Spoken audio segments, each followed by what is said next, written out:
At this time, I have the honor to present to you the moral leader of our nation. I have the pleasure to present to you Dr. Martin Luther King, Jr.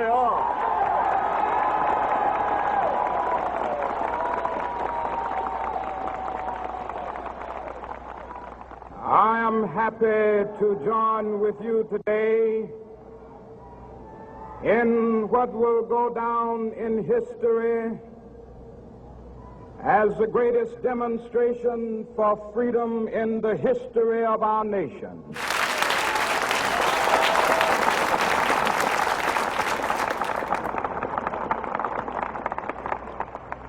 Five score years ago, a great American in whose symbolic shadow we stand today signed the Emancipation Proclamation.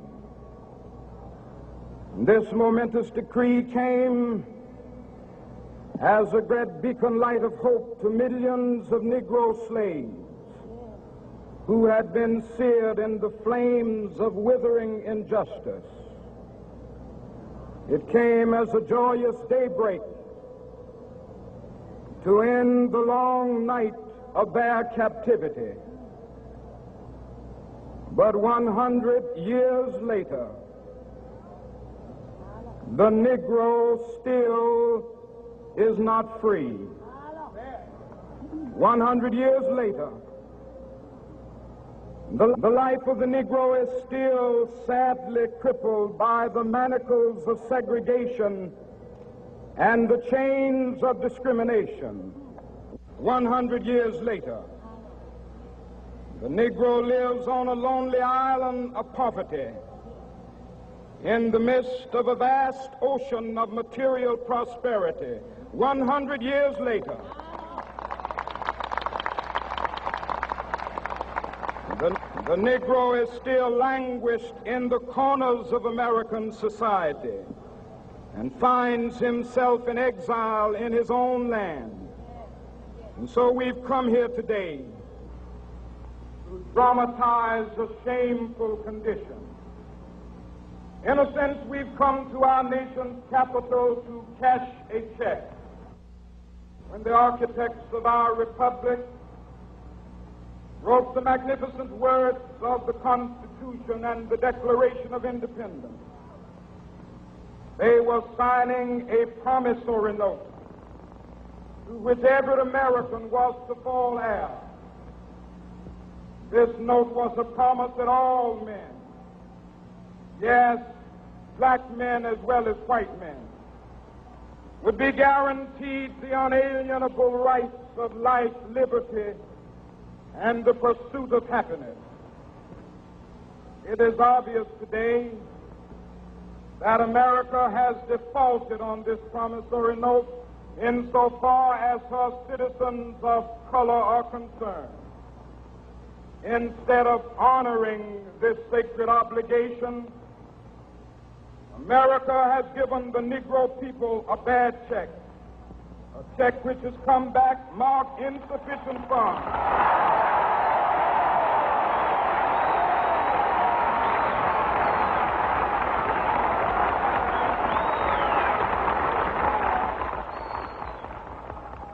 But we refuse to believe that the Bank of Justice is bankrupt.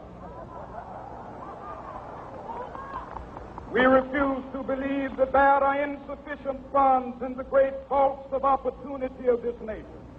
So we've come to cash this check, a check that will give us upon demand the riches of freedom and the security of justice.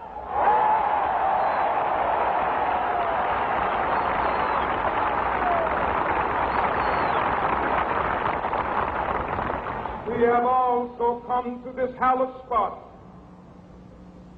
to remind America of the fierce urgency of now. This is no time to engage in the luxury of cooling off or to take the tranquilizing drug of gradualism.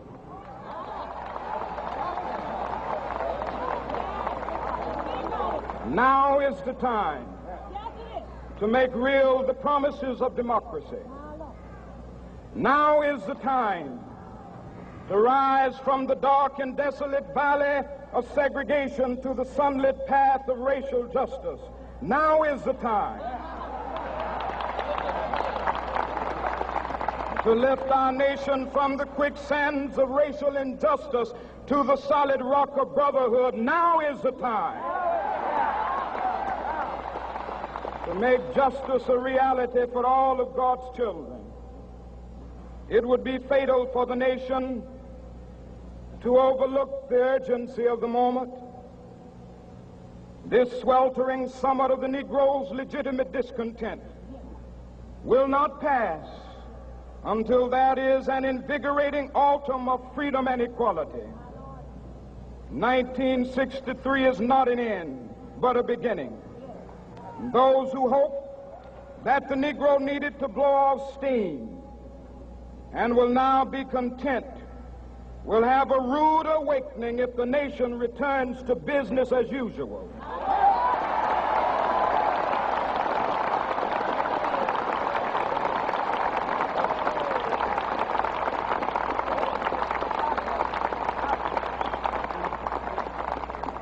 There will be neither rest nor tranquility in America until the Negro is granted his citizenship rights. The whirlwinds of revolt will continue to shake the foundations of our nation until the bright day of justice emerges. But that is something that I must say to my people who stand on the warm threshold which leads into the palace of justice. In the process of gaining our rightful place, we must not be guilty of wrongful deeds. Let us not seek to satisfy our thirst for freedom by drinking from the cup of bitterness and hatred.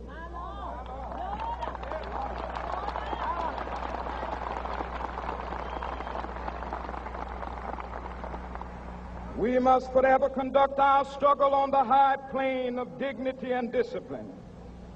We must not allow our creative protests to degenerate into physical violence. Again and again, we must rise to the majestic heights of meeting physical force with soul force.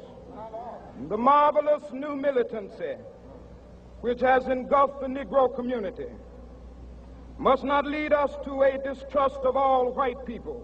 For many of our white brothers, as evidenced by their presence here today, have come to realize that their destiny is tied up with our destiny.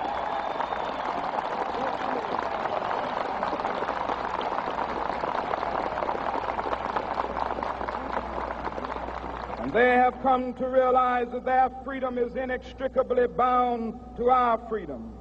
We cannot walk alone. And as we walk, we must make the pledge that we shall always march ahead. We cannot turn back. There are those who are asking the devotees of civil rights, when will you be satisfied? We can never be satisfied as long as the Negro is the victim of the unspeakable horrors of police brutality. We can never be satisfied as long as our bodies, heavy with the fatigue of travel, cannot gain lodging in the motels of the highways and the hotels of the cities.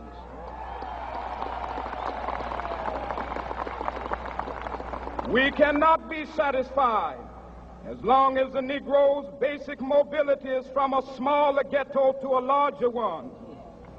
We can never be satisfied as long as our children are stripped of their selfhood and robbed of their dignity by signs stating for whites only.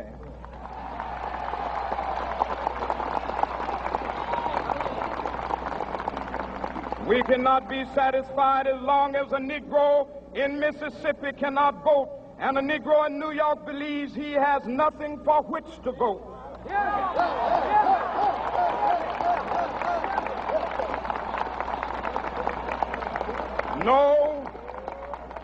No, we are not satisfied, and we will not be satisfied until justice rolls down like waters and righteousness like a mighty stream.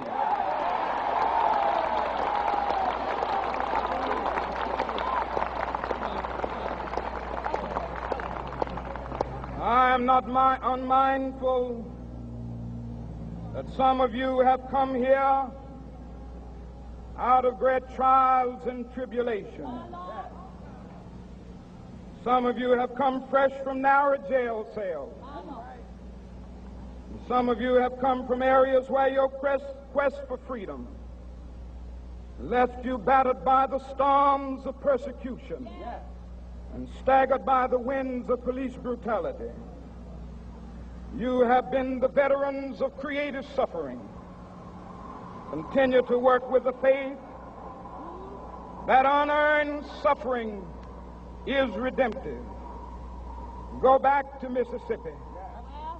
Go back to Alabama. Go back to South Carolina. Go back to Georgia. Go back to Louisiana. Go back to the slums and ghettos of our northern cities. Knowing that somehow this situation can and will be changed. Let us not wallow in the valley of despair. I say to you today, my friend,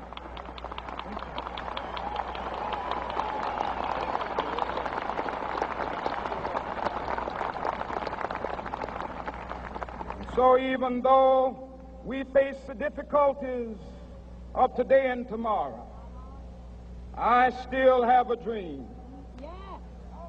It is a dream deeply rooted in the American dream. I have a dream that one day this nation will rise up and live out the true meaning of its creed. We hold these truths to be self-evident, that all men are created equal.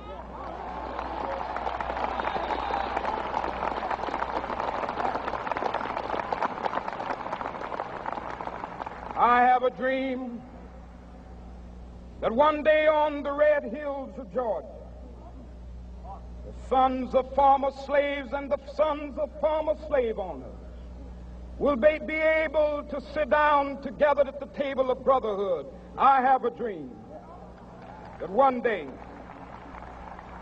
even the state of Mississippi, a state sweltering with the heat of injustice, sweltering with the heat of oppression, will be transformed into an oasis of freedom and justice. I have a dream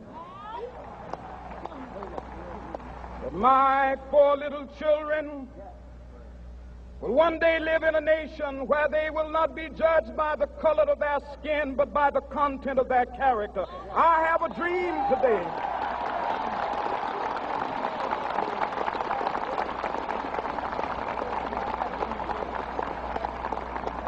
I have a dream that one day down in Alabama, with its vicious racists, with its governor having his lips dripping with the words of interposition and nullification, one day right there in Alabama, little black boys and black girls will be able to join hands with little white boys and white girls as sisters and brothers. I have a dream today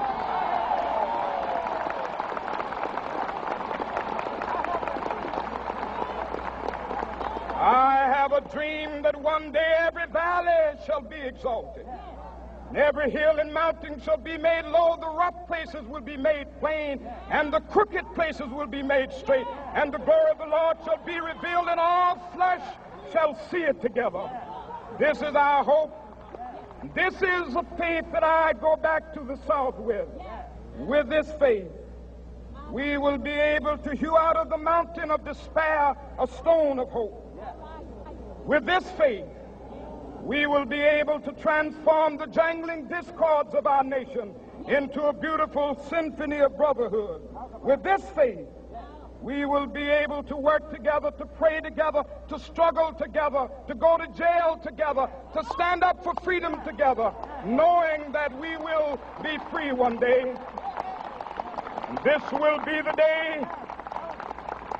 This will be the day when all of God's children will be able to sing with new meaning, "My country, tears of thee.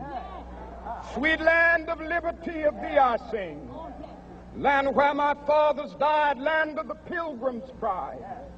From every mountainside, Let freedom ring. And if America is to be a great nation, this must become true. And so let freedom ring from the prodigious hilltops of New Hampshire. Let freedom ring from the mighty mountains of New York. Let freedom ring from the heightening Alleghenies of Pennsylvania. Let freedom ring from the snow-capped Rockies of Colorado. Let freedom ring from the curvaceous slopes of California.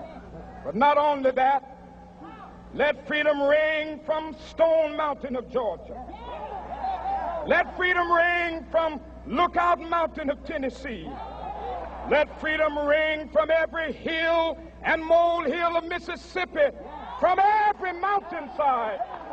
Let freedom ring, and when this happens,